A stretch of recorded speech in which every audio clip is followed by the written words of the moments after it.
निजी संपत्ति को लेकर सुप्रीम कोर्ट में एक बड़ा फैसला आया है। सीजेआई की बेंच वाली पीठ ने कहा कि हर निजी संपत्ति को सामुदायिक जायदाद की श्रेणी में नहीं रखा जा सकता है। कोर्ट ने माना कि कुछ निजी संपत्ति को कुछ हालात में सामुदायिक संपत्ति की श्रेणी में रखा जा सकता है, लेकिन हमेशा ये नियम लागू नहीं किया जा सकता है। ये बड़ा फैसला निजी संपत्ति को लेकर सुप्रीम कोर्ट का ये फैसला, जिसमें सुप्रीम कोर्ट ने कहा है कि हर निजी संपत्ति सामुदायिक संपत्ति नहीं है। बहुत बड़ा फैसला है सुप्रीम कोर्ट का। निजी संपत्ति को लेकर फैसले का इंतजार था और सुप्रीम कोर्ट का फैसला आ गया है। सार्वजनिक हित के तहत ही समीक्षा इसकी हो। निजी संपत्ति को लेकर सुप्रीम कोर्ट ने सीजेआई की बेंच थी जो पीठ है, उसने कहा कि हर निजी संपत्ति को आप सामुदायिक जायदाद की श्रेणी में नहीं रख सकते।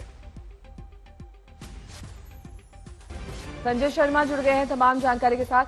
संजय, इस फैसले की डिटेल्स बताइए। फैसले की डिटेल्स ये है कि पिछला फैसला ये था कि किसी भी आदमी की जो निजी संपत्ति है उसको सरकार जन कल्याण के कामों के लिए अधिग्रहित कर सकती है, लेकिन वो संशोधन किया था 39A में।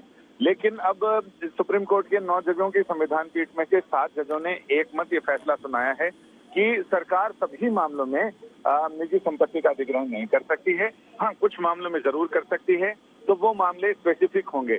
और साथ ही जब ये था कि सरकार संपत्ति का अधिग्रहण करने, किसी की निजी संपत्ति का अधिग्रहण करने के बाद उसका बंटवारा भी कर सकती है, तो यहाँ ये बिंदु तो खुद ही खारिज हो गया कि जब सभी प्रकार की किसी भी संपत्ति का अधिग्रहण सरकार ऐसे नहीं कर सकती है तो बंटवारे की भी बात खारिज हो जाती है।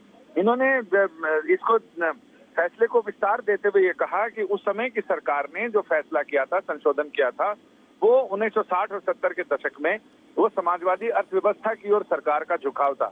इसलिए उन्होंने अधिकतर संपत्ति को, निजी संपत्ति को भी इस दायरे में रखा कि सरकार उसका जन कल्याण के कामों के लिए, सड़क बनाना है, कुछ फैक्ट्री बनानी है या कुछ ऐसा बहुत बड़े बड़े परियोजनाएं चलानी है, उसके लिए अधिग्रहित कर सकती है।